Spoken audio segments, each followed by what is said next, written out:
আসসালামু আলাইকুম। আশা করি সবাই ভালো আছেন। আমার চ্যানেলে সবাইকে স্বাগতম। এডুকেশন বিডি চলে এলাম আপনাদের মাঝে নতুন আরেকটা ভিডিও নিয়ে।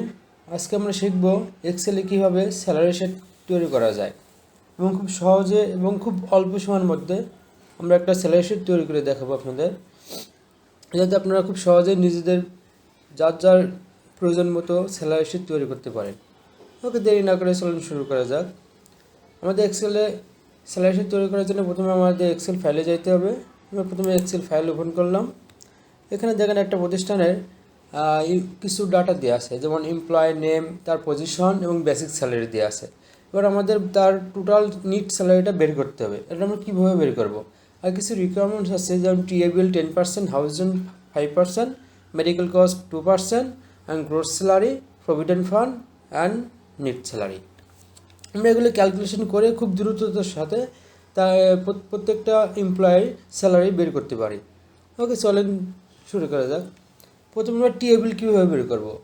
আমাদের দেওয়া আছে বেসিক স্যালারি, প্রত্যেকটা এমপ্লয়ি, একটা প্রতিষ্ঠানের এমপ্লয়ীদের বেসিক স্যালারিটা দেওয়া আছে। এইখান থেকে আমরা যাবতীয় ডকুমেন্টস পেয়ে যাব এবং এই ডকুমেন্টস থেকেই এইগুলো আমরা বের করতে পারবো। যেমন আমরা টিএবিএল বের করার জন্য আমরা একটা ফর্মুলা দেবো। ফর্মুলা হচ্ছে গুণের ফর্মুলা, বা প্রোডাক্ট বলা যায় গুণকে এক্সেলে। আমরা তার জন্য ইকুয়াল বাটন প্রেস করব। ইকুয়াল বাটন প্রেস করার পরে বেসিক স্যালারি ঘরটা সিলেক্ট করব। তারপর আমরা স্টার বাটন দেবো। শিফট চেপে 8 চাপলে আমাদের স্টার বাটন চলে আসবে এবং আমরা কত পার্সেন্ট করতেছি, যে টিএবিএলটা কত পার্সেন্ট সেটা লিখবো। কত পার্সেন্ট? এখানে 10%। ওখানে 10 লিখে পার্সেন্টটা দিয়ে লিখলেই ইন্টার চাপলেই দেখুন অটোমেটিক চলে আসছে। এখানে কার্সরটা রেখে এই প্লাস বাটনটা ডাবল ক্লিক করলে আমাদের পরবর্তী সবগুলো চলে আসবে। এবার আমরা হাউস রেন্ট বের করব। ঠিক একইভাবে এখানেও ইকুয়াল বাটন প্রেস করব। প্রেস করে আবারও বেসিক স্যালারিকে কমেন্ট করব। আবারও এই শিফট বাটন চেপে 8 চাপলে আমাদের গুণের কাজ হয়ে যাবে। এবং এটা কত পার্সেন্ট? হাউস রেন্ট হচ্ছে 5%, তাহলে আমি এখানেও দেবো 5%। ওকে, 5, শিফট থেকে 5-এর উপরে আরেকবার প্রেস করলাম, 5% চলে আসলো, এন্টার প্রেস করলাম। দেখেন আমাদের হাউস রেন্টও চলে আসছে।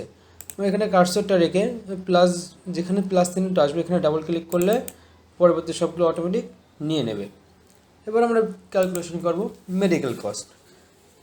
প্রত্যেকটা এমপ্লয়ির মেডিকেল কস্ট বাবদ সে কত টাকা পায় সেটা ক্যালকুলেট করব।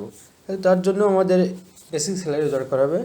আমরা এখানে ফর্মুলা ইউজ করবো ইকুয়াল বেসিক স্যালারি ইন্টু কত পার্সেন্ট? 2%।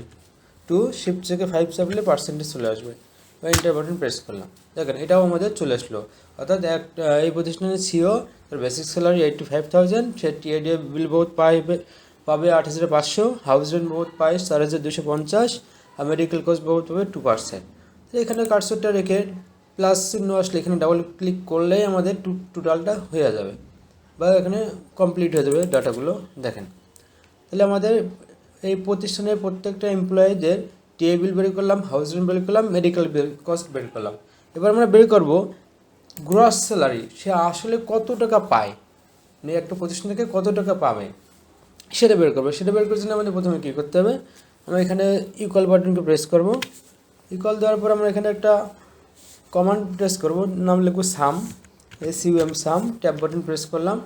করার পর আমরা যতটুকু চাই, ঠিক বেসিক স্যালারি থেকে শুরু করে মেডিকেল কস্ট পর্যন্ত 10 আমরা ব্র্যাকেটটা ক্লোজ করব, করে ইন্টার বাটন প্রেস করলাম। দেখেন এই প্রতিষ্ঠানের সিওর টোটাল গ্রস স্যালারি হচ্ছে 99,450 টাকা। আমি এখানে কার্সরটা রাখবো, রেখে প্লাস বাটনে প্লাস চিহ্ন আসলে এখানে ডাবল ক্লিক করব, অটোমেটিক সবগুলো হয়ে যাবে। এবার প্রতিষ্ঠানে আমাদের গ্রস স্যালারি তো বের করলাম, কিন্তু এই প্রতিষ্ঠানটা প্রত্যেকটা এমপ্লয়ের কাছ থেকে প্রভিডেন্ট ফান্ড বাবদ 8% কেটে রাখে। এটা আমরা কীভাবে রাখবো? এই 8%টা মূলত গ্রস স্যালারির উপর থেকে ধরা হয়, আর গ্রস স্যালারি 8% কেটে রাখে এই প্রতিষ্ঠানটা। সো আমাদের প্রভিডেন্ট ফান্ডটা কীভাবে বের করতে হবে দেখেন। এখানে আমরা প্রথমে ইকুয়াল বাটন প্রেস করব, গ্রস স্যালারিকে সিলেক্ট করব, শিফট চেপে ইন্টু দেবো, দিয়ে এখানে লিখব 8% লিখে ইন্টার প্রেস করব। দেখেন তাহলে এই প্রতিষ্ঠানটা প্রভিডেন্ট ফান্ড বাবদ সিওর কাছ থেকে 7,956 টাকা প্রত্যেক মাসে কেটে রাখে। তাহলে পরে এমপ্লয়ীদের কীভাবে বের করবো? একইভাবে এখানে প্লাস চিহ্ন আসলে এখন ডাবল ক্লিক করবো, বলে প্রত্যেকটা এমপ্লয়ের প্রভিডেন্ট ফান্ড চলে আসবে। তারপরে প্রভিডেন্ট ফান্ডও তো বের করলাম, গ্রস স্যালারি বের করলাম, medical cost, house rent, TA bill এবং বেসিক স্যালারি সব কিছু ক্যালকুলেশন করার পর একটা এমপ্লয়ি এই প্রতিষ্ঠান লার্নিং মেডি প্রতিষ্ঠান থেকে কত টাকা পায় সেটা আবার বের করবো। নিট স্যালারি, সে কত টাকা বাসায় নিয়ে যাইতে পারবে, এরকম একটা বিষয়। ওকে, আমরা নিট স্যালারি ঘরে মাউসটা রাখবো, ইকুয়াল বাটন প্রেস করলাম, গ্রস স্যালারিকে সিলেক্ট করলাম, মাইনাস বাটন প্রেস করলাম এবং প্রভিডেন্ট ফান্ডে ক্লিক করলাম, করে এন্টার বাটন প্রেস করলাম। অর্থাৎ এই প্রতিষ্ঠানের সিও তার মাসিক নিট স্যালারি 91,494 টাকা। ওকে, এখানে ঠিক কার্সরটা রেখে আবারও একই নিয়ম, প্লাস চিহ্ন আসলে এখানে ডাবল ক্লিক করলে পরবর্তী সবগুলো চলে আসবে। তাহলে এই প্রতিষ্ঠানের পুরোপুরি একটা নিট স্যালারি শিট তৈরি করা হয়ে গেল। আমাদের প্রশ্ন থাকতে পারে প্রভিডেন্ট ফান্ড আমরা কেন মাইনাস করলাম? প্রভিডেন্ট ফান্ড মাইনাস করলাম কারণ এই প্রতিষ্ঠানের এমপ্লয়িরা একটা নির্দিষ্ট সময় শেষে, মানে চাকরির মেয়াদকাল শেষে এই টাকাটা তারা ফেরত পায়, তবে কোনো শর্ত সাপেক্ষে থাকে। অনেক সময় শর্ত দেওয়া থাকে যে 10 বছর যদি চাকরি করে তাহলে সে ডাবল পাবে, আর নিচে থাকলে যা জমা হবে সেটুকুই পাবে। ওটা এক একটা কোম্পানি পারপাস অনুযায়ী। ওকে, ধন্যবাদ। আশা করি স্যালারি শিট কীভাবে তৈরি করতে হয় সেটা বুঝতে পারছেন। না বুঝলে আমার ইউটিউব চ্যানেলে কমেন্ট বক্সে কমেন্ট করবেন। এরকম নিত্য নতুন ভিডিও পেতে আমার চ্যানেলকে সাবস্ক্রাইব করে রাখুন।